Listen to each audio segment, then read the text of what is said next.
बिस्मिल्लाहिर्रहमानिर्रहीम। अस्सलाम वालेकुम स्टूडेंट्स। आज मैं आप लोगों के साथ हूँ केमिस्ट्री एफएससी पार्ट 2 के लेक्चर नंबर 17 के साथ। और आज के हमारे लेक्चर कंटेंट्स हैं अल्केन्स एंड साइक्लोअल्केन्स। तो इसमें कुछ एस्पेक्ट्स डिस्कस करते हैं जिनमें से पहले हैं physical properties.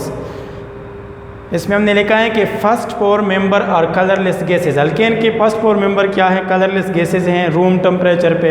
Straight chain from carbon 15 to carbon 17। Straight chain mean जो सीधा एक लीनियर चेन की फॉर्म में होते हैं उसको स्ट्रेट चेन कहते हैं। स्ट्रेट चेन कार्बन 5 से लेकर कार्बन 17 तक क्या है? वो लिक्विड है, कलरलेस, रूम टेम्परेचर पे। Higher unbranched from carbon 17 in onward or carbon 18 in onward are wax like colorless solid। इसके बाद जो है वो कलरलेस विस्कस सॉलिड है।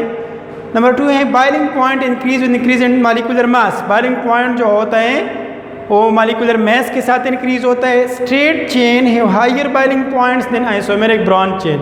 लेकिन स्ट्रेट चेन की क्या होती हैं? बॉइलिंग पॉइंट ज़्यादा होते हैं। किससे? ब्रांच चेन से। इसकी बॉइलिंग पॉइंट कम है और इसकी क्या है? ज़्यादा है, क्योंकि इसका सरफेस एरिया क्या है? वो कम है और इसका सरफेस एरिया क्या है? ज़्यादा है। बीइंग नॉन पोलर और soluble in non polar solvent. ये अल्केन खुद भी नॉन पोलर हैं, क्योंकि कार्बन और कार्बन हाइड्रोजन बॉन्ड है तो उसकी वजह से नॉन पोलर है। नॉन पोलर सॉल्वेंट में सॉल्युबल है।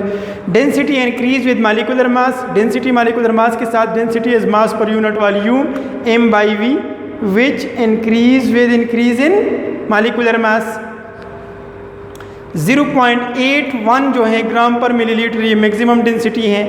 Less denser than water due to so float on water surface. ये वाटर से लेस डेंसर है, इसलिए वाटर के सरफेस पे क्या कर रहे हैं? वाटर के सरफेस पे फ्लोट कर रहे हैं। Cycloalkane also show about trend in physical properties.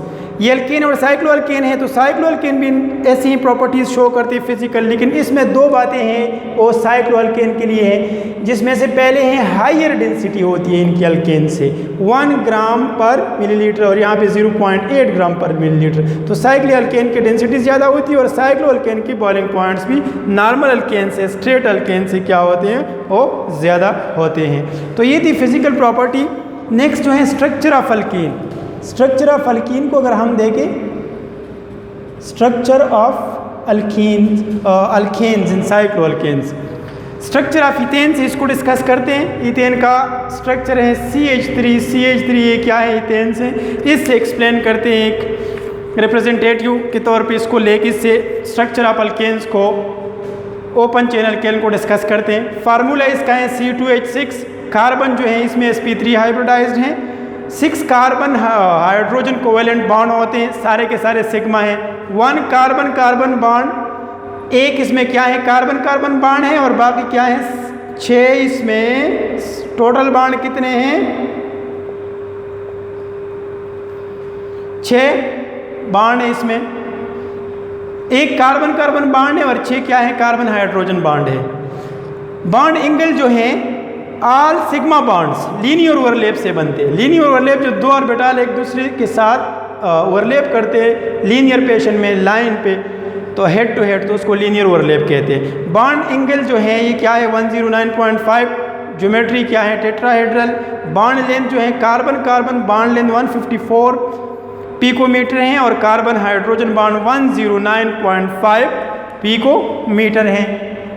इसी तरह इस डायग्राम से इसको एक्सप्लेन करते हैं। डायग्राम, ये कार्बन बॉन्ड है, ये 1 2 3 4 जो है कार्बन के sp3 हाइब्रिडाइज्ड ऑर्बिटल है, ये उसके साथ क्या है? हाइड्रोजन है। ये दूसरा कार्बन है इथेन का, जिसमें भी 4 क्या है? हाइब्रिडाइज्ड ऑर्बिटल है और इसके साथ 3 हाइड्रोजन है। जब ये दोनों कार्बन एटम कंबाइन होते हैं CH3 तो एक कार्बन सिग्मा बॉन्ड बनते हैं। इसके अलावा 6 कार्बन हाइड्रोजन सिग्मा बॉन्ड बनते हैं। ये कार्बन बॉन्ड जो बनते हैं sp3 ओवरलैप से, क्योंकि दोनों कार्बन के अंदर क्या है? हाइब्रिडाइजेशन है, हाइब्रिडाइज्ड कार्बन है sp3, सारे सिंगल बॉन्ड है, सेचुरेटेड है। Carbon carbon sigma bond sp3 overlap से बनता है। एक कार्बन का sp3 ऑर्बिटल दूसरी कार्बन के sp3 ऑर्बिटल के साथ ओवरलैप करता है और कार्बन कार्बन बॉन्ड बनाता है। इसी के साथ हाइड्रोजन में हाइब्रिडाइजेशन नहीं है। हाइड्रोजन का क्या है, कार्बन हाइड्रोजन बॉन्ड चेन है, तो ये भी सिग्मा बॉन्ड है, लेकिन ये किस ओवरलैप से बने हैं, sp3s ओवरलैप। sp3 क्या है, कार्बन, और s क्या है, हाइड्रोजन। s ऑर्बिटल हाइड्रोजन का यूज होता है और sp3 हाइब्रिडाइज ऑर्बिटल किसका है, कार्बन का यूज होता है। तो ये इथेन मॉलिक्यूल इस तरह बनता है जिसकी पैरामीटर्स ये हैं, bond length, bond angle etcetera. इसके साथ जो है स्ट्रक्चर ऑफ साइक्लोअल्केन, साइक्लोअल्केन के स्ट्रक्चर को अगर हम देखें तो साइक्लोअल्केन की स्ट्रक्चर भी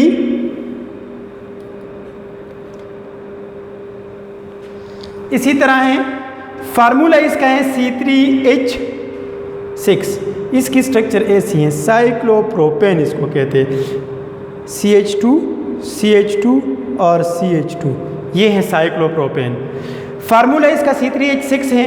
कार्बन इसमें भी sp3 हाइब्रिडाइज्ड है। बॉन्ड एंगल इसका क्या है 60, लेकिन ऊपर का बॉन्ड एंगल क्या था 109.5। तो यहाँ पे एंगल स्ट्रेन या बॉन्ड एंगल कंप्रेशन आ गया है। बॉन्ड एंगल क्या हो गया है, कंप्रेस हो गया है, कम हो गया है एंगल स्ट्रेन की वजह से। जिस तरह एक वायर है या बिल्डिंग वायर है या स्प्रिंग है, उसको हम स्ट्रेट रखते हैं, फिर उनके दोनों सिरों को मिलाते हैं तो उसमें क्या हो जाते हैं, उसको हम बेंड करते हैं सिरे मिलाने के लिए। इसी तरह अल्केन और साइक्लो अल्केन में फ़र्क है। तो जब हम उनको बेंड करते हैं दोनों को, तो उनमें क्या आ जाता है, स्ट्रेस आ जाता है। स्ट्रेस जब हम उसको छोड़ते हैं वापस अपनी जगह पे जाते हैं। इसी तरह साइक्लो अल्केन भी है। बॉन्ड एंगल 60 है।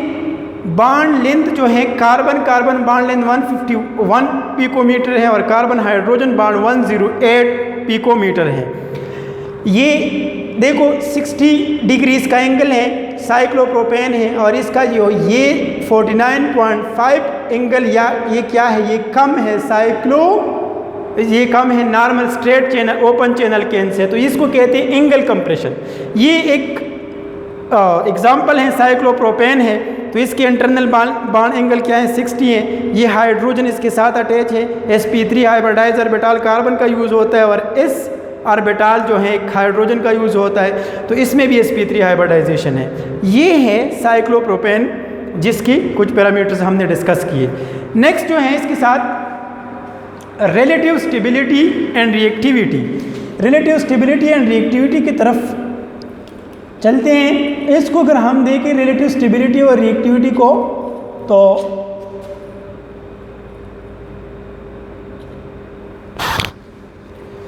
रिलेटिव स्टेबिलिटी एंड रिएक्टिविटी, अब यार देखिए अल्केन्स, रिलेटिव स्टेबिलिटी सबसे पहले हम अल्केन की डिस्कस करते हैं। ये इनर्ट होते हैं, लेस रिएक्टिव होते हैं अंडर ऑर्डिनरी कंडीशन। इसको पैराफीन भी कहते हैं, आल्सो कॉल्ड पैराफीन। पैराफीन जो है लातिन वर्ड है जिसका पैरम का मतलब है एफिनिस या little affinity to react. Stability इसकी क्या है, stability is attributed to saturated nature and non polar carbon carbon and carbon hydrogen bond. इसकी स्टेबिलिटी क्यों है, सारे बॉन्ड सिग्मा हैं, सारे बॉन्ड सिंगल हैं, सारे बॉन्ड जो हैं वो हेड टू हेड ओवरलैप से बने हैं ऑर्बिटल के, और क्या है कार्बन कार्बन और कार्बन हाइड्रोजन बॉन्ड में इलेक्ट्रोनेगेटिविटी डिफरेंस नहीं है या कम है, तो इसलिए नॉन पोलर है। एंड स्टेबल इसलिए स्टेबल है, और एक stable to acid bases reducing oxidizing agent. इन सारी चीज़ें हैं, इनकी तरफ ये अल्केन क्या है, स्टेबल है। इनके साथ नॉर्मल कंडीशन पे ये रिएक्ट नहीं करते। Characteristic reaction are radical substitution reaction at suitable condition. अगर हम सीवियर कंडीशन पे यूवी लाइट की मौजूदगी में इनके रिएक्शंस देखें तो ये रेडिकल सब्सटीट्यूशन रिएक्शन, जिसको हम आगे डिस्कस करेंगे कि रेडिकल सब्सटीट्यूशन रिएक्शन क्या होते हैं। अब नेक्स्ट है साइक्लो अल्केन। अब अल्केन साइक्लो अल्केन से स्टेबल होते हैं। अब साइक्लो अल्केन की स्टेबिलिटी को डिस्कस करते हैं। साइक्लो अल्केन जो है resemble alkane in chemical behaviour except for cyclopropane and cyclobutane. ये भी अल्केन की तरह है, अल्केन की तरह इनकी स्टेबिलिटी और रिएक्टिविटी है, लेकिन साइक्लोब्यूटेन और साइक्लोप्रोपेन क्या है, एक्सेप्शनल है, क्योंकि इनका जो है इनमें नंबर ऑफ कार्बन एटम क्या है, कम है। तो जैसे इसके रिंग बनते हैं या साइकिल बनते हैं तो उसमें स्ट्रेस ज़्यादा होता है, तो ये रिंग ओपनिंग रिएक्शन को ज़्यादा फेवर करते हैं।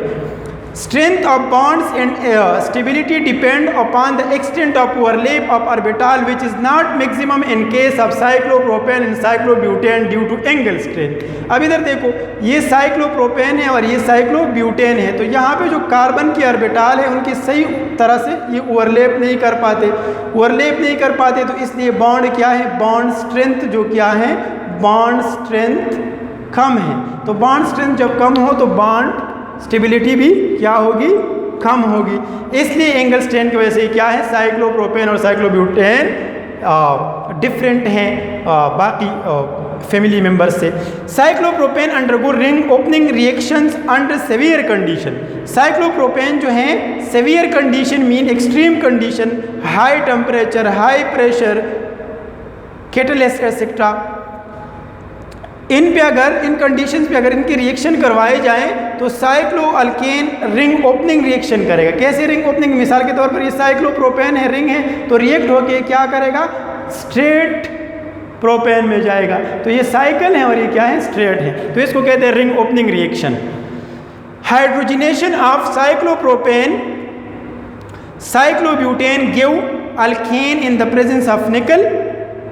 हायर हाइड्रोजनेशन, अगर इसको हम हाइड्रोजनेट करें, ये साइक्लोप्रोपेन है प्लस H2, इसको हम हाइड्रोजनेट करें तो क्या हमें देगा, ये हमें स्ट्रेट चेन अल्केन देगा। स्ट्रेट चेन अल्केन किसकी मौजूदगी में, अगर निकल को हम एज ए कैटलिस्ट यूज करें। Higher member are stable and not undergo ring opening reaction. Higher member कौन कौन से हो सकते हैं, हायर मेंबर साइक्लोपेंटेन हो सकता है, हायर मेंबर साइक्लोहेक्सेन हो सकता है, हायर मेंबर साइक्लोहेप्टेन हो सकता है, हायर मेंबर साइक्लो अक्टेन हो सकता है। This is cyclo octane. तो ये क्या है, हाईली मेंबर है, ये रिंग ओपनिंग रिएक्शन नहीं करते, इनमें रिंग ओपन नहीं होता, ये भी अल्केन की तरह क्या करते हैं, रिएक्शन करते हैं या स्टेबल हैं। लेकिन साइक्लोप्रोपेन और साइक्लोब्यूटेन के केसेस क्या है, एक्सेप्शनल है। रिजेंबल अल्केन इन अंडरगो रेडिकल सब्स्टिट्यूशन, और ये भी रेडिकल सब्स्टिट्यूशन रिएक्शन। मिसाल के तौर पर अगर यहाँ पे हाइड्रोजन अटैच है तो ये हाइड्रोजन किसी दूसरे एटम से क्या हो जाता है, रिप्लेस हो जाता है, वो आप कह सकते हैं क्लोरीन या कोई और से, तो इसको कहते हैं radical substitution reaction. Save energy, save environment, save nature, think green. इंशाल्लाह we will continue with the next lecture. अल्लाह हाफिज़।